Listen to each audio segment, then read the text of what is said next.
भेद समझते हुए अशुभ ध्यानों से कैसे बचना है, ये बात समझ रहे हैं। क्योंकि जब तक हम अशुभ ध्यानों को नहीं समझेंगे तो शुभ ध्यानों को भी नहीं जान पाएंगे। जैसे पुण्य को समझने के लिए पाप को भी समझना पड़ता है, सम्यक्त को समझने के लिए मिथ्यात्व को भी समझना पड़ता है, वैसे ही शुभ ध्यानों को समझने के लिए अशुभ ध्यानों को भी समझना पड़ता है। कहीं ऐसा ना हो कि अशुभ ध्यानों को भी हम उसको ही शुभ ध्यान मान लें। इसलिए दोनों के लक्षण, दोनों की क्रिया, दोनों के भाव हमें जानना पड़ेगा। कहते नहीं कि बिन जाने ते दोष गुणन को कैसे तजिए गहिए। जब तक हम दोष और गुणों को नहीं जानेंगे तो हम दोषों को कैसे छोड़ेंगे, गुणों को कैसे ग्रहण करेंगे। कोई भी वस्तु आप देखते हो, उसमें दोष भी होते हैं, गुण भी होते हैं। इसलिए बताया जाता है कि इन दोषों से तुम्हें बचना है। दवाई खाते हो तो भैया दवाई की मात्रा क्या है और उससे कुछ नुकसान भी हैं, किस तरह से नुकसान हो सकते हो भी जानना पड़ता। आप रास्ते चलते हो तो ये भी बताना पड़ता है कि गड्ढा, गति अवरोधक, कहीं मोड़, अंधा मोड़, इसके सिंबल भी आप जान लो, इसके आप चिन्ह भी जान लो और उन चिन्हों को देख करके अपने आप को सुरक्षित कर, उससे बच के हमें चलना है। तो उस वह भी ज्ञान हमें होना चाहिए। गाड़ी चालक को, ड्राइवर को ये सिखाया जाता है कि अगर वह तुमको नहीं मालूम है तो कभी भी एक्सीडेंट हो सकता है, इसलिए उनको लाइसेंस नहीं मिलता। ये सारा ज्ञान हो जाना चाहिए। तो वैसे ही ध्यान करने के पूर्व आपको बाधक और साधक दोनों चीज़ों को जानना पड़ेगा, तब कहीं हम उस चीज़ को हासिल कर सकते हैं जिसके लिए हमने लक्ष्य बनाया है। तो सम्यक ध्यान की सिद्धि हमें कैसे होगी? अशुभ ध्यानों से बचने से होगी। हमने जाना था आत्म ध्यान, जो कि एक कष्ट रूप है, दुख रूप है, और उस ध्यान से क्या होगा? अशुभ कर्मों का आश्रय होगा और वह अशुभ कर्म हमको आगे दुखदाई होगा। इसलिए हम इनसे बचना चाहते हैं, जो कि इष्ट वियोग, अनिष्ट संयोग, पीड़ा चिंतन और निदान। आज हम निदान को भी समझते हैं, पीड़ा चिंतन को भी समझते हैं। तो पहले पीड़ा चिंतन को समझ लेते हैं। क्रम यही है, इष्ट वियोग, अनिष्ट संयोग, पीड़ा चिंतन, फिर निदान का नंबर। तो ये पीड़ा चिंतन क्या है? पीड़ा तो सबको होती है, सामान्य लोगों को पीड़ा तो होती ही है। हमारे केवली भगवान को नहीं होती, सिद्धों को नहीं होती है, मुनिराजों को भी होती है, लेकिन वे पीड़ा की ओर ध्यान नहीं देते। इतने ज़्यादा धर्म आचरण में या संता में, अपने आवश्यकों में लीन रहते हैं कि पीड़ा को भूल जाते हैं। और कभी याद आती है पीड़ा,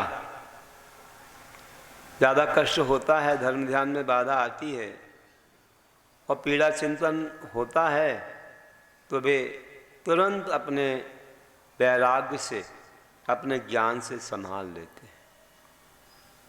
तो उन्हें पीड़ा चिंतन ध्यान बहुत अल्प ही हो पाता है।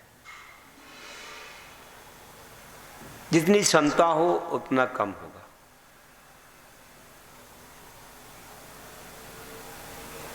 लेकिन अधिकतर मिथ्यादर्शियों को ज़्यादा होता है, सम्यकदर्शियों से उनको थोड़ा कम होता है, थोड़ा सा श्रद्धान होता है उन्हें कि कर्म से हो रहा है, तो हमें सहना चाहिए। भले न सह पाए, लेकिन वही लगता है उन्हें कि कर्म के बिना नहीं हो रहा है, ये मेरे ही किए कर्म का फल है। इसलिए उस प्रकार के भाव नहीं आ पाते जो मिथ्यादृष्टि को आते हैं। मिथ्यादृष्टि को तो दूसरा मुझे कष्ट दे रहा है ऐसे भाव आते हैं, कर्म को नहीं समझता वह, तो उसको क्रोध भी आता है, मान भी होता है, सब कसाएं जागती है। थोड़ा सम्यक दृष्टि को प्रशम गुण आ गया, समता मतलब सहनशीलता, एकदम क्रोध नहीं करता, यही प्रशम गुण है।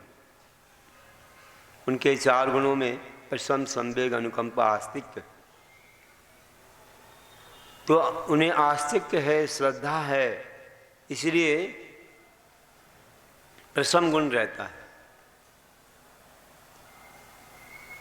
और जो व्यक्ति बन जाता है उसके पास और ज़्यादा सहनशीलता आ जाती है। वह सोचता कर्मों की निर्जरा करना है मुझे, अगर मैंने समता छोड़ी तो कर्मों की निर्जरा नहीं हो पाएगी, तो वह और ज़्यादातर धर्म ध्यान में रहता है, तो उसे ज़्यादा अनुभव में नहीं आता, आता तो है लेकिन उतना नहीं। और मुनिराज को बहुत ही अल्प, और तुरंत अपने आप को संभालते हो। ध्यान में है तो बहुत उत्कृष्ट ध्यान में तो आप कितने सारे उदाहरण देखते हो, बड़े बड़े उत्सर्ग हुए, सहन किया, उसी में केवल ज्ञान मोक्ष भी हो गए। सुकौशल स्वामी को शेरनी ने खाया, वेदना तो हुई होगी लेकिन उन्हें समता से संभाला और उसको भूल गए, उसी में सारे कर्म कट गए, मोक्ष हो गए। 3 पांडव कैसे उन पर जलाए हुए डाल दिए कुछ भी आवरण, कैसे उन्होंने समता रखी, उनको मोक्ष हो गया। गजकुमार स्वामी पर सिगड़ी रखी, उन्हें भी मोक्ष हो गया। तो विचार करो कि कैसे उन्होंने पीड़ा चिंतन ध्यान को जीता, तो हम भी जीते हैं। तो ध्यान रखिए, पढ़ते हैं हम 17 नंबर पेज पर। कि तन की पीड़ा होए जब रोगादिक हो मान, रोग भूख आदिक मिटे पीड़ा चिंतन ध्यान। कि तन की पीड़ा जब होती है, रोग आदिक हो जाते हैं, बहुत सारी व्याधियाँ, किसी को कुष्ठ रोग होता है, किसी को क्षय रोग होता है, मतलब टीबी वगैरह हो जाती है, और भी आज नए नए रोग बहुत सारे आ गए हैं, कैंसर वगैरह भी हो जाते हैं, या किसी को ज्वर आता है, बुखार, और किसी को और भी कोई पीड़ा होती है, कोई भी शरीर में घाव या कोई और भी दर्द आता है। तो ऐसे समय उसको वेदना होती है, अथवा भूख लगती है, भूख की वेदना भी बहुत बड़ी है। समय से भोजन ना मिले तब कैसा होता है? आप लोगों को तो ऐसा होता ही नहीं है, जब चाहो तब मिल जाता है, लेकर साथ में चले जाते हैं। और कहीं पर भी मिल जाता है तो नियम नहीं है ज़्यादा, तो किसी भी घर में किसी भी स्थान में तो भूख ज़्यादा लग ही नहीं पाती। कोई व्रती हो मानो, उसको शुद्ध आहार का नियम हो और कहीं व्यवस्था ना हो तो कितनी भूख लगती है। हाँ, खाने की इच्छा नहीं, वो उपवास है तो कोई भूख नहीं है, मानसिकता बन गई तो भूख को भूल जाते। लेकिन मानसिकता भोजन की है और समय से नहीं मिल रहा है ना, तो कैसा लगता होगा? तो लगता तो होगा। जैसे आहार देते हैं, अब व्रती लोग हैं, आहार देंगे, दूसरों को भी करवाएंगे, तो कितना समय हो जाएगा। और मान लीजिए थोड़ी व्यवस्था में थोड़ी देर हो रही है तो, लेकिन साधुओं को देख करके माहौल को देख करके भी सहन कर लेते। अभी स्थापना के दिन परीक्षा हुई, कई लोग आए थे शुद्ध भोजन करने वाले, बहुत देर बैठे रहे क्योंकि भाई सामान्य लोगों की बहुत संख्या थी थोड़ी व्यवस्था में, और मालूम नहीं पड़ पाया होगा कि इतने लोग हैं, तो बैठे थे मेरे पास। 12 के ऊपर हो गए, अभी बुलाएंगे बुलाएंगे। हमने कहा अभी देर है, थोड़ी तैयार हो रहा है। अब वो कितने दूर से आए, और कोई लोग एक बार ही भोजन करते हैं, शुद्ध भोजन का नियम है उनका, कोई प्रतिमाधारी थे। हो रही व्यवस्था, हो रही। हमने सोचा अच्छी भूख लग रही होगी इनको, प्रसन्न थे। महाराज के बाद बैठे थे, चलो महाराज के बाद बैठे हैं, कोई बात नहीं, कुछ सुन रहे हैं, दर्शन कर रहे हैं। तो कहने का ऐसी हो जाती है कई बार स्थिति, और कई बार वंदना करके आते हैं शिखर जी की, अब तो और मेहनत भी हो जाती है। कई लोग तो भाताग्रह पर या कहीं भी अपना ले गए हैं, खा लें, लेकिन व्रतियों को क्या है, वे वहाँ से वंदना करके आए, अब आएंगे बनाएंगे। बना बनाया है, किसी ने बना भी दिया उनके लिए, तो भी तो उतने दूर से आए, तो कितनी जोर से भूख लगती है। वो कई लोग आके सामायिक करते फिर आहार कोटते। तो हम भी पहले बार जब गए तो हम लोग 6 बजे के पहले निकल नहीं सकते, प्रकाश नहीं होता हमारे लायक, मतलब, और अपने आवश्यक भी रहते हैं। तो उस दिन 8 बजे तो ऊपर पहुँचे। अब हम लोगों की चालता ऐसी है कि कहीं बैठते हैं नहीं। 8 बज गया, गणगढ़ टोंग, और पूरा दर्शन किया सभी टोंगों का, कहीं रुके नहीं, बैठे नहीं। बैठे मतलब नमोस्तु करने बैठे, बस 3 परिक्रमा, एक कायेश्वर शुद्ध भक्ति पड़ी, कोई जल ले गए थे, शुद्ध वस्त्र ले गए, उनके गए चौपड़ा कुंड से जल ले लिया, प्राशुक, हर चरणों का अभिषेक किया, गंधोदक भी दिया। और 8:30 बजे, नहीं 8 बजे से प्रारंभ हुआ तो 10:30 बज गए पार्श्वनाथ टोंग पर। 10:30 बजे वहाँ से निकले तो फिर 12 बजे नीचे आए, समोसरण मंदिर आए। पहली वंदना हुई थी जब मुनि अवस्था, तो आए, फिर सोचा 12 बज गया, सामायिक कर लो, तो समोसरण मंदिर में सामायिक कर ली। वहाँ 13पंथी कोठी में चौके थे, लेकिन हमने सोचा यहीं अपन कर लो सामायिक, फिर नहीं वहाँ जाएंगे तो आहार और कोटने को बोलेंगे, समय हो गया है। तो की, और इसके बाद फिर 1:30 बजे करीब आहार कोट। तो भूख तो भूल गए, लेकिन उन दाताओं को जो हैं उनने भोजन ही नहीं किया। मैं सोचा महाराज जी को आहार देंगे फिर करेंगे, तो ऐसा होता है। कोई बच्चे लोग थे और साथ में भी गए थे यात्रा करवाते हुए, तो वे लोग बैठे रहे कि गुरु का हो जाएगा आहार, तो ऐसा होता है। तो भूख की पीड़ा भी एक पीड़ा है, लेकिन इसको अगर सहन कर लिया तो आप समझो पीड़ा चिंतन को आपने जीत लिया। तो अब कभी हो, यहाँ बैठे हो, कहीं भी हो, उस पर ध्यान अगर जाता है तो आत्म ध्यान हो जाता है। तो आत्म ध्यान है, आत्म ध्यान से शुभ कर्म तो नहीं आएंगे, अशुभ ही आएंगे। इसलिए उसको भूलने का उपाय यही है कि कोई पूजा विधान स्वाध्याय प्रवचन आदि से उसे भुलाया जा सकता है। तो अपना उपयोग डाइवर्स करना है। उपयोग डाइवर्स हुआ तो कुछ, अब बच्चे लोग तो खेलने में मस्त हो जाते हैं, उन्हें ध्यान नहीं रहता कि भूख लगी, माँ को बोलना पड़ता है कि खा लो खा लो खा लो।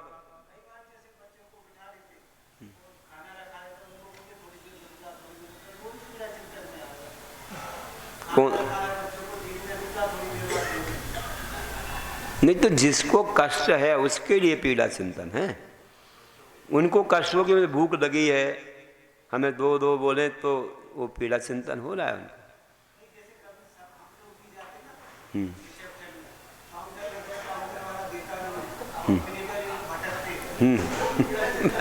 है ही, वो तो है, बिल्कुल है। अगर अपन को भूख लगी है और कोई नहीं दे रहा है तो पीड़ा चिंतन चल रहा है। और जो नहीं दे रहा है जानकर या कोई कारण से रोका है ना, तो उसको दोष लगता, दानांतराय कर्म का या भोगांत, या उसके लिए अंतराय कर्म तो बनेगा। भोगों में अंतराय डाला तो भोगांतराय बनेगा उसका। हाँ बोला, लेकिन वो एक व्यवस्था अलग है, उसमें भाव ये नहीं है कि इसे देना नहीं है, एक व्यवस्था है। तो कम लगेगा ऐसा नहीं लगता, थोड़ा बहुत तो लगता है लेकिन ज़्यादा नहीं लगता। लेकिन अपन हाँ तो अपन ये भी तो कर रहे हैं कि उनका पुण्य भी बढ़ा रहे हैं, क्योंकि अपन बता रहे हैं कि देखो भाई इसमें तुम पुण्य कमाओ, तो उससे अपन को पुण्य भी मिल जाता है। थोड़ा बहुत दोष लगे लेकिन बाद में पुण्य भी मिल जाता है। तो देखिए कि ऐसी तन की पीड़ा होती है, रोगाधिक होते हैं, कोई भी ऐसी पीड़ा है, चाहे गर्मी की पीड़ा है, धूप लग रही है, ये कब दूर हो जाए, और ऐसे ही ठंडी की पीड़ा है, चाहे बरसात की हो या कोई भी हो, अगर हमारे मन में खेद हो रहा है, कष्ट हो रहा है, तो वह आत्म ध्यान हो गया। और खुशी हो रही है, आनंद आ रहा है, तो आत्म ध्यान नहीं हुआ, तो आत्म ध्यान नहीं होता। अब महाराज के साथ चलते हो, पैरों में दर्द भी आता है, कुछ भी होता है, तो भी चलते हो और आपको आनंद रहता है, तो आप उसको जीत लेते हो। और ऐसे चलोगे बिना महाराज के तो अरे कब आएगा, क्या होएगा, कितने दूर जाना है, ये सब तो हो जाएगा। ऐसा है। अब शिखर जी में जा रहे हो, खूब दर्द हो रहा है, तो आत्म ध्यान होने लगा, तो अशुभ कर्म बनेगा। लेकिन ज्यों ही टोंग का ध्यान आ गया, मंत्रों का ध्यान आया, किसी से बातें करने लगे फिर भूल गए, कोई पाठ करने लगे भूल गए, तो फिर वो धर्म ध्यान में आ गए। तो ऐसा है, अगर धार्मिक चर्चा हो रही है भूल गए, तो फिर धर्म ध्यान में आ गया। तो यही तो है कि धर्म का इतना फल हमें मिलता है कि अपन लोग जब धर्म करते हैं, अब जैसे मान लीजिए 10 उपवास करते हैं, बेला तेला करते हैं, एकासन करते हैं, और यहाँ अच्छा धर्म ध्यान होता है, पूरे धर्म के साधन आप जुटाते हो कि महाराज जी भी हैं, विधान हो रहा है, पूजा क्लासें लग रही हैं, तो व्यक्ति भूल गया, अच्छे से दिन कट जाता उसका, अच्छे से। कोई ना हो तो कब दिन कटेगा, कब रात जाएगी, कब मिलेगा कल के दिन, वही चिंतन आता रहता है। कोई नहीं है अपने लिए मन लगाने वाला, तो आत्म ध्यान ज़्यादा हो जाता है। इसलिए कोई ना कोई होना चाहिए। चातुर्मास का ये बहुत बड़ा लाभ है कि साधु रहते हैं तो भी सबका मन लगा देते हैं, सबके लिए मन को डाइवर्स करने का एक अच्छा निमित्त मिल जाता है, तो उससे आत्म ध्यान नहीं होता है। और कई प्रकार के रौद्र ध्यान भी समाप्त हो जाते हैं कि घर में जाएंगे, आरंभ सारंभ होगा, कुछ भी पंचपाप होंगे, कसाएँ होंगी, वो रौद्र ध्यान भी दूर हो गए। तो बहुत बड़ा लाभ मिलता है, इतना लाभ, अपार लाभ मिलता है, कई जन्मों के कर्म कट जाते हैं। और जो अनंत पाप बंधना कई जन्मों तक भोगने योग्य, वो नहीं बंध पाता है। इतना बड़ा लाभ साधुओं से, मंदिर से, स्वाध्याय से, हर चीज़ से होता है। इसलिए हमें रखना चाहिए कुछ ना कुछ कि लोगों को मन लगा रहे। अगर कार्यक्रम नहीं रखेंगे तो अपना मन जो है भागता रहेगा और अपन को कर्मबंध होता रहेगा। लोग शॉर्ट कट आते हैं, देखो वहाँ से रास्ता है पीछे से, यहाँ से आएंगे तो लोगों का मन चला जाता है कि कौन आ रहा है, कौन जा रहा है, हैं? और रिकॉर्डिंग भी हो जाती है कि कोई निकल रहा है। इसलिए जो देर से आए तो पीछे ही आओ, पीछे ही बैठ जाओ, जाना हो तो पीछे ही बैठ जाओ। एक आध बार कहने से क्या रहता है, लाभ हो जाता है, फिर आगे से व्यवस्था बन जाती है। कभी हो तो यहाँ 1-2 चेयर कुछ रख दी कि कोई नहीं आए। तो देखिए, हम जानते हैं एक ऐसे महान आत्मा, कैसे महान आत्मा देखो कि जो ध्यान में लीन है, ध्यान में लवलीन है, और निमित्त को मिलते हैं, बहुत सारे परीक्षाएं होती हैं, और महान योगी तपस्वी योग धारण किया है, लेकिन बीच में परीक्षा हो गई, मानो 1 दिन के लिए किया हो, लेकिन ऐसी परीक्षा हो गई कि किसी ने आकर के उपसर्ग कर दिया, उनके गले में एक सर्प डाल दिया मरा हुआ। वो डाल दिया, कोई बात नहीं है। अब उन्होंने नियम भी कर दिया कि जब तक कि ये उपसर्ग दूर नहीं होगा तब तक हम नहीं उठने वाले। वे मुनिराज ध्यान में नहीं रहे और ज़्यादा उपसर्ग बढ़ गया कि उसकी गंध से चींटियाँ और चींटे आ गए और सर्प को काटते काटते खाते शरीर को भी काटने लगे, शरीर में भी वेदना शुरू। उनने कहा जब तो उपसर्ग दूर ना हो तब तक नहीं उठेंगे।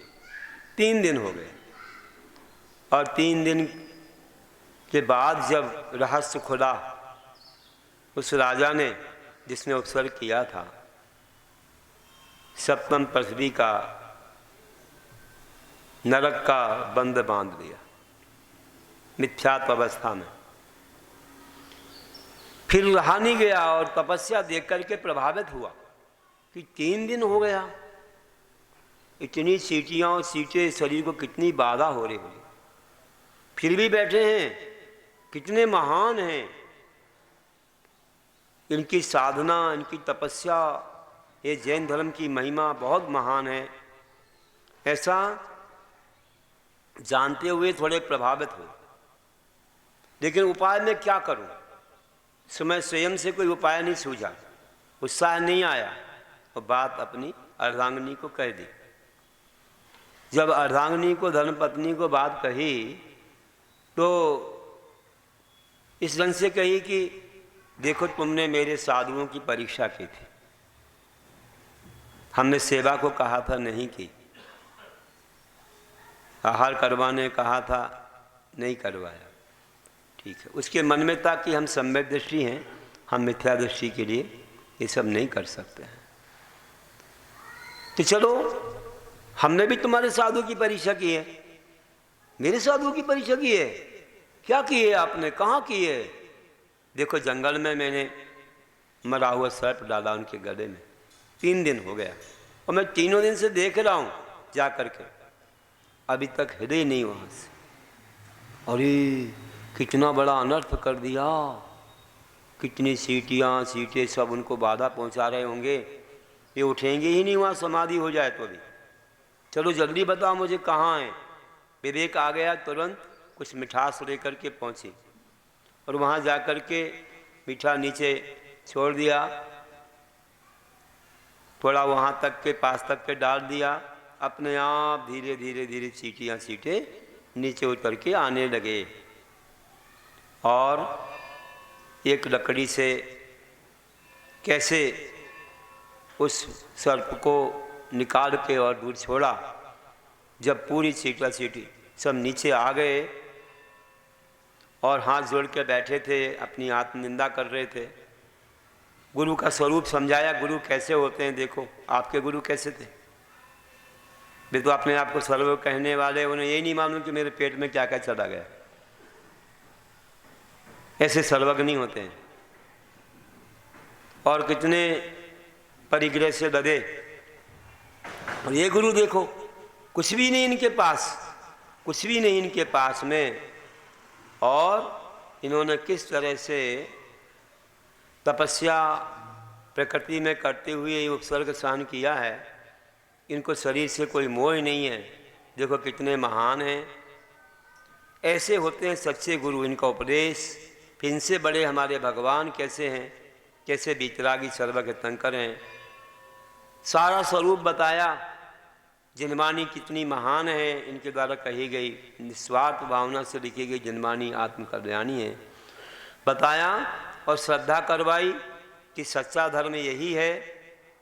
भाव आ गया कि अब मैं यही मानूंगा, इसी के पथ पर चलूंगा। महाराज जी की सामायिक पूरी हो गई। उनने का उपसर्ग दूर हो गया। अब सब जीव जंतु भी दूर हो गए और वे वहाँ से उठते हैं। और उठे क्या, आवर्त की और फिर बैठे देखा तो राजा रानी सामने हैं। बस सामने बैठे हैं और पश्चाताप कर रहे हैं, निंदा गरहा कर रहे हैं, आंखों में आंसू भी हैं, क्षमा मांग रहे हैं। उनको क्षमा कर दिया और रानी के समझाने से राजा ने नियम ले लिया कि मैं जिन धर्म का पालन करूंगा, मिथ्यात्व का सेवन नहीं करूंगा, बीच तलाक को ही मानूंगा और किसी को नहीं। ऐसे नियम पूर्वक उस समय उसे सम्यक्त्व की प्राप्ति होगी। लेकिन उसका क्या हुआ? नरक आयु का तो बंद हो गया था, उसको अब कोई टाल नहीं सकता है। लेकिन अब सम्यक्त्व आ गया, सम्यक्त्व आ गया, और वह सम्यक्त्व अगर केवली सुध केवली का पादमूल मिल जाए तो छायक बन जाता है। अगर वे यशोधर मुनि सुध केवली रहे हों, उन्हें 11 अंग 14 पूर्व का ज्ञान रहा हो, तो वहीं छायक सम्यक दर्शन बनने में कोई बाधा नहीं। और नहीं तो सम्यक टिकट तो मिल ही गया था। समोषण में जाने से, वर्धमान स्वामी के समोषण में सम्यक्त को पाने में कोई बाधा नहीं। और वह छायक सम्यक्त हो गया। और वहाँ 60,000 प्रश्न किए थे। पूरे उनके समोषण में कितने बार राजगिरी में समोषण गया, कोई उनको राग नहीं था कि मेरी मौसी वहाँ इसलिए जा रहे हैं। लेकिन लोगों का पुण्य था। देखो राजा इतना भक्त बना, मुख्य श्रोता बना, सब कुछ भूल गया। भले अब जो हो गया नीचे जाना निश्चित, लेकिन कितनों को ताड़ दिया अपने प्रश्नों से। बड़े बड़े पुराण लिख गए, लोग वाणी सुन करके दीक्षा लेके तिर गए। लेकिन अब उससे बंद हो गया था तो उसे तो कुछ नहीं कर सकते। छायक सम्यक तो इतना पुण्य कमाया कि वह उसका बंध का अपकर्षण हो गया। जो सप्तम पंचमी 33 सागरोपम का था, वह पहली पृथ्वी का, क्योंकि वहाँ तो एक सागरोपम और जगन 10,000 वर्ष की आयु 84,000 वर्ष की रह गई आयु। लेकिन संक्रमण नहीं हो पाया, नरक आयु से बदल के कोई दूसरी आयु नहीं हो पाई। संक्रमण नहीं होता, उत्कर्षण अपकर्षण हो सकता है। अपकर्षण हो गया मतलब कम हो गई। और कभी उत्कर्षण कब होता है? अच्छे कार्य से। मानो नीचे के देवों की बंदी हो और अच्छा कार्य करे तो ऊपर के देवों की हो जाती है। भवनत्रक की बंदी हो मिथ्यास से और सम्यक्त आ जाए तो वैमानिक की हो जाती है। ऐसे उत्कर्षण हो जाता है। अच्छे कार्यों से आयु में उत्कर्षण ऊपर संबंधी होता है, और नीचे संबंधी हो तो आयु कम हो जाती, अपकर्षण हो जाता। उस समय की वेदना देखो, वेदना को कैसे सहन किया। कथा तो हमने थोड़ी ज़्यादा आपको सुना दी, और बहुत से उससे भी बहुत बड़ी है, सुनाते रहेंगे कभी कभी। आपने जब उदाहरण सुनना शुरू किया तो हमने कहा थोड़ा सा और बढ़ा दें, तो समोषण तक ले गए कि कैसे उनके जीवन में फिर परिवर्तन आया, ये भी आवश्यक था। उसमें चेलना रानी कितनी विशेष रही, उनकी महत्वपूर्ण भूमिका रही। ये महत्वपूर्ण भूमिका निभाई चेलना रानी ने। विचार करो, अगर चेलना रानी ना होती तो उनको कौन नरक की उस महाघोर दुख से बचा पाता। नरक में तो गए, लेकिन सम्यक तो आ गया, छायक हो गया, और तीर्थंकर प्रकृति का भी बंध शुरू हो गया। बनता रहेगा, निरंतर बंदी है, अंतर्मुख तक बनती है, फिर रुक जाए, फिर बनने लग जाती। नरक जाएंगे, फिर वहाँ जाके फिर बनने लग जाएगी, वो तो बनती रहती है। बताइए, कई बार सम्यक छूट जाए तो भी रुक जाता है, फिर सम्यक बन में फिर बनने लग जाता है। अब तीसरे पृथ्वी तक से वहाँ तक जा सकते हैं तीर्थंकर प्रकृति का बंद करने वाले, लेकिन सहायक समदृष्टि नहीं जाते पहली से नीचे। और दूसरा सम्यक दर्शन रहता है, क्षयोप समय थोड़ा विश्व निर्मल हो जाए तो तीर्थंकर प्रकृति का संचय शुरू कर दिया, और मानो दूसरी तीसरी पृथ्वी का बंद हुआ है, वहाँ जाना है तो सम्यक छूट जाएगा, क्योंकि सम्यक के साथ जा नहीं सकते वहाँ। और छायक नहीं है, छायक वाला तो पहली से नीचे नहीं जाता, वो भी पहले बंद हो गया हो तो, और पहली सम्यक हो गया हो तो नरक आयु का बंदी क्यों होता? इसे जल्दी सम्यक को पा लेना चाहिए। तो छूट जाता है सम्यक दर्शन दूसरी तीर्थ में जाते समय, और वहाँ जाके फिर प्राप्त हो जाता है नियम से, जाति स्मरणादि से, और फिर तीर्थंकर प्रकृति का संचय प्रारंभ हो जाता है। जब जब धर्म ध्यान करता है तो होता रहता है। इतनी बड़ी महिमा है धर्म की, बहुत बड़ी महिमा। कैसे पीड़ा चिंतन को जीत लिया उन्होंने, इतनी बड़ी पीड़ा। तुम्हारे पर तो चींटी चढ़ जाए तो तुम्हें पीड़ा शुरू हो जाती, काटने की बात तो अलग है। कितना काटा, ऐसे छेद छेद हो गए। सर्प को खाते खाते शरीर को खाया, चींटों ने खाया, कैसे बैठे रहे, हिले भी नहीं, उनको हटाया भी नहीं 3 दिन। वाह धन्य, कैसे धर्म ध्यान किया, कैसे अपने मन को मोड़ा, डाइवर्स करके कैसे अपने ध्यान में लगाया। ये है परिचय विजय, बहुत बड़ी परिचय विजय। दंश मशक परिचय विजय। दंश मशक उपलक्षण है, उसमें मिच्छू, चीटा, चींटी सब गर्भित होते हैं। 22 परिचय बताए, उनमें दंश मशक में सब शामिल होते हैं। ऐसे कहेंगे तो 1000 परिचय हो जाएंगे, 22 में ही सब गर्भित करना। अपन पढ़ेंगे 9वें अध्याय में। तो ऐसे बताइए किस प्रकार से सहन किया। तो ये है पीड़ा चिंतन को जीतना।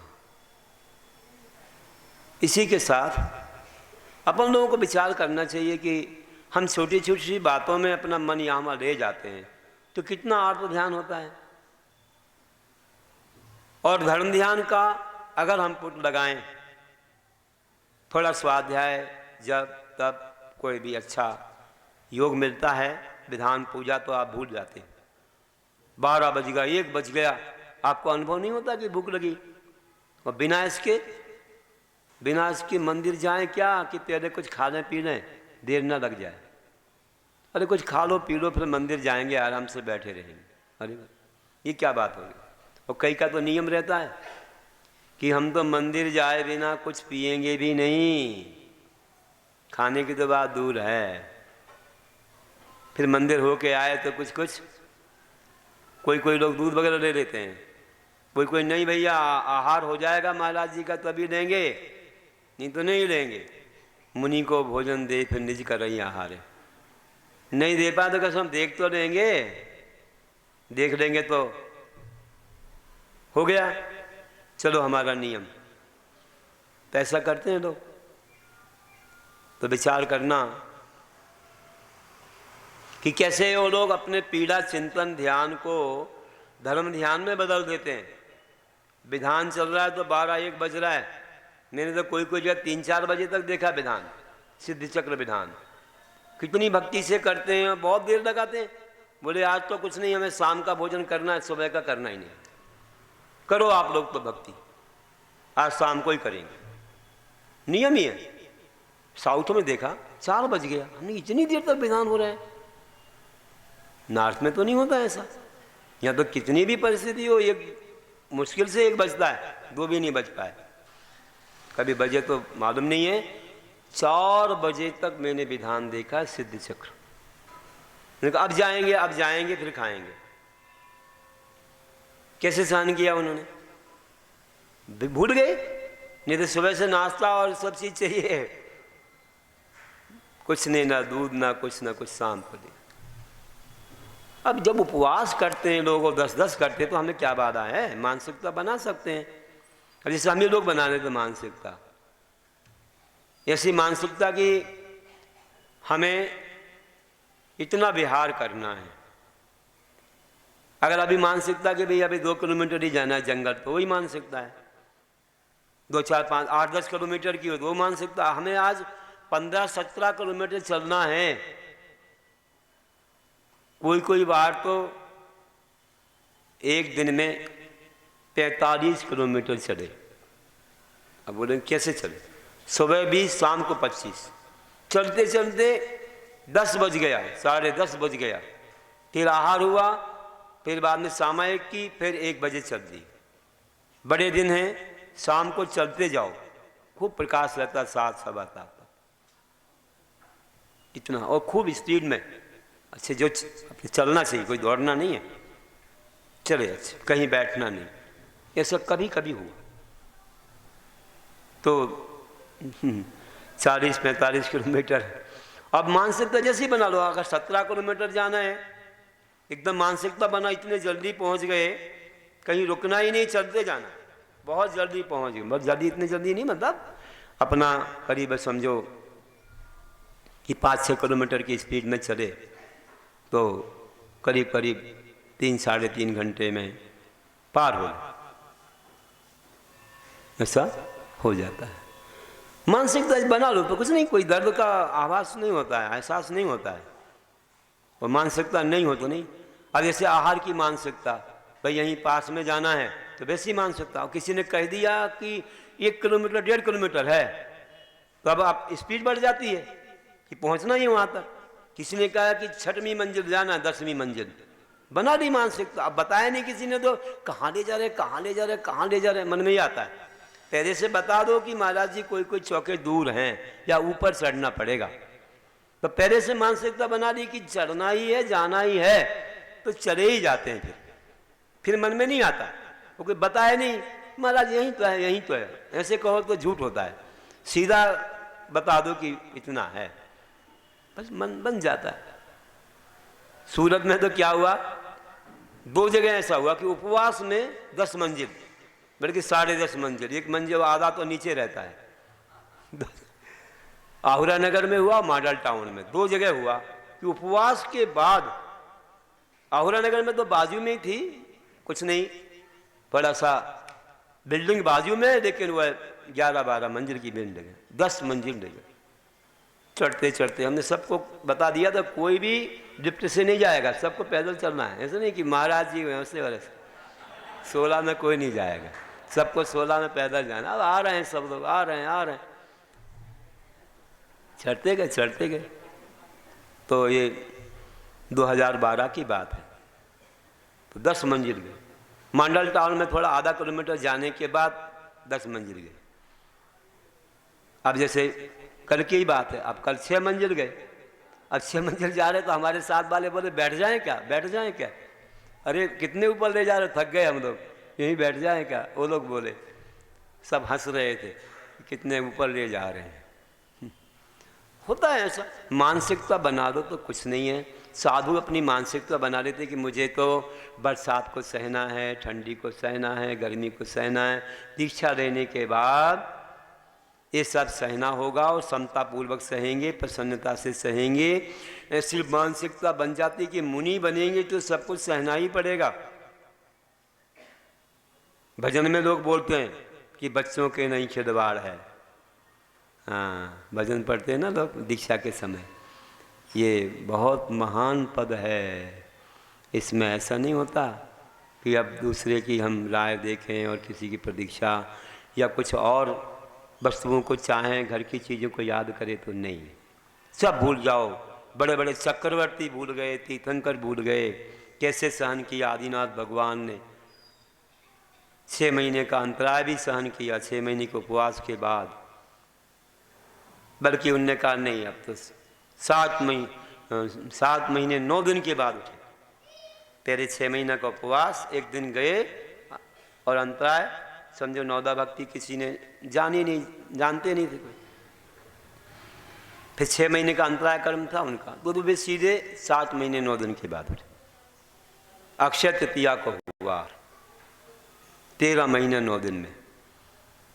इतना कैसे सहन किया, तो सहना होता। अब उनका सहनन बड़ा था, लेकिन आज भी सहन होता है। तो एक दूसरे का अपन ध्यान करना है। अब एक आसन भी नहीं हो रहा, अरे 10 उपवास करते, 16 उपवास करते हैं लोग, तो हमें एक आसन क्यों नहीं हो रहा है, क्या होगा शरीर का, कुछ नहीं होगा। मानसिकता बना लो तो कुछ नहीं होता है। हमने तो देखा शिखर जी लोग उपवास के साथ वंदना करते हैं, कोई लोग हमें वहाँ मिले थे। कोई लोग एक दिन में 2 वंदना करते हैं। हम उतर रहे थे एक बार करीब 11 बजे, तो एक आवाज आ रहा था, कर्नाटक का था, थोड़ा अच्छे तेज गति से जा रहा। नमस्ते किया तो मैंने कहा अभी इतने लेट, महाराज दूसरी बार जा रहा हूँ। सुबह में गया था 4 बजे, मेरी वंदना हो गई, मैं आ गया नीचे, 10:30 बजे भोजन करके अब मैं फिर जा रहा हूँ, अब मैं शाम को आऊँगा 4-5 बजे। और मेरे गजब डबल वंदना कर रहा है। अब वहाँ वो कर्नाटक में सब कृषि करने वालों का शरीर है, ऐसे भाग रहे थे पूछो मत, और बिल्कुल 2-2 वंदना। ऐसे तो पहाड़ पर हम लोगों ने की वंदना, हम तो 3-3 वंदना, एक आहार में 3 वंदना करके आए। तो ऐसा कुछ ये नहीं है। कैसे गए थे, जैसे हम बताएं आपको, ऐसे गए थे हम कि आहार हुआ, आहार के बाद हम चले गए, हमने भातागृह पर सामायिक की। देखो कैसे गए। फिर हम गए सामायिक के बाद सीधी पार्श्वनाथ टॉम, वहाँ से वंदना प्रारंभ की। वंदना प्रारंभ की पूरी, वैसे उल्टी वंदना आप बोलते हो, वहाँ से करके पूरे अभिनंदनाथ तक हमने की। और अभिनंदन के बाद हम जल मंदिर पर रुक गए, रात वहाँ रुके, और वहाँ से रुक के फिर हमने अभिनंदन से शुरू करी सुबह, और फिर हम आए पार्श्वनाथ। और चौपड़ा कुंड पर चौका लगा था, 2006 की बात है, तब खुला हुआ था, नहीं वो डाक बंगला पर चौका लगाया था। वहाँ पर सब वो मधुबन के लोग और कुछ व्यक्ति लोगों ने, तो वहाँ आहार हो गया।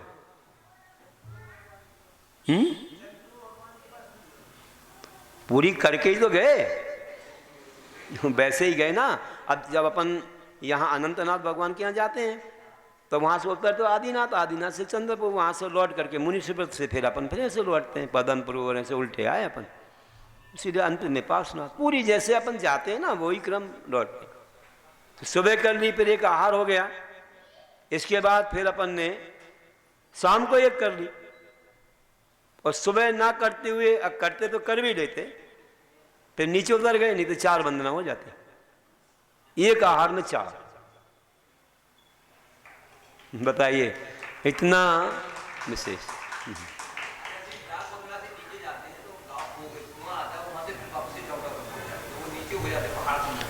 हाँ हो सकता है, हाँ कर सकते। बीच से झरना है ना, झरने के पास से कई बार निकलते हैं, वो झरना है, वहाँ से पानी मिलता, वहाँ से चौपड़ा कुंड आ जाओ। फिर चौपड़ा कुंड पर भी 1-2 बार चलिया हुई ऐसे 3 वंदना की। तो ऐसे करके बता रहा हूँ कि बहुत अच्छे से मानसिकता जैसी बना लो तो हो जाता है काम। चलिए, तो कह रहा था कि देखो कैसे हमारे यशोधर मुनि के जीवन की बात, और एक और आपको बताऊंगा कि किस प्रकार से जो है लोग अपने मन में भावना भाते हैं और तपस्या करते हैं। एक बार मुनिराज जो बैठे हैं ध्यान में, और भीषण गर्मी है, सूर्य ऐसा तप रहा है, गर्मी के समय 12 बजे ऐसा पसीना हो रहा है। एक व्यक्ति को मन में आया कि महाराज जी शिला पर बैठे हैं, कितनी गर्मी हो रही है, और मेरा तो मन करता है कि महाराज जी की थोड़ी सेवा कर दूं। वह तो जिंदर्मी नहीं था, उसे उतना ज्ञान नहीं था, वो घी बेचने वाला था, और घी के बर्तन रखे हुए था एक टोकनी में, उसने उतार दिया। उतार के क्या किया, अच्छा घी है, अगर घी इनको लगा दूंगा ना तो कुछ भी धूप का असर नहीं होगा, अच्छे से धूप सहन हो जाएगी। इतना ही था उसको विवेक, इतनी भक्ति थी। अच्छे से ऐसा घी लिया और सिर से अभिषेक कर दिया, आराम से अच्छा पूरे शरीर में लगा दिया, और चलते बना, बस नमस्कार महाराज हम चले। वो तो चला गया, काम हो गया उसका, उसने तो अच्छे भाव किए ना। और थोड़ी देर के बाद देख लो आप, उसकी गंध जब फैली, अच्छा अष्टपहरी घी होगा लगता है, ऐसी सुगंधी फैली, सीटियाँ देखो पूरे शरीर पर लगे, घी के साथ शरीर को खाने लगे। अब महाराज जी बैठे हैं, अब उन्हें तो और सोच लिया मानो उठने वाले हो दूसरे दिन, तो नहीं, जब तक ये दूर ना हो जाए तब तक उठेंगे नहीं, तो हिलेंगे चीटी, क्या करेंगे हम, कैसे उनकी रक्षा कर पाएंगे, मर जाएंगे तो क्या हो। बोले ठीक है हमारी परीक्षा है। बैठे रहे। अब दूसरे दिन क्या हुआ, दूसरे दिन ये हुआ कि कुछ युवा लोग कहीं से भी घूमते हुए, मस्ती करते हुए, कुछ भी बकते हुए जा रहे थे और खेतों में लगे थे गन्ने, तो गन्ने तोड़ करके खा।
बताओ अच्छा हुआ ना, सिल्को से कितना अच्छा हो गया, उसका दूर हो गया।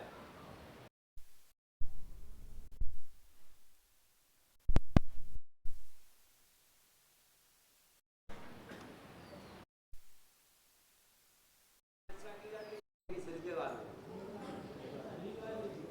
आओ तो मर्गी वाले की सही गड़बड़ हो जाए।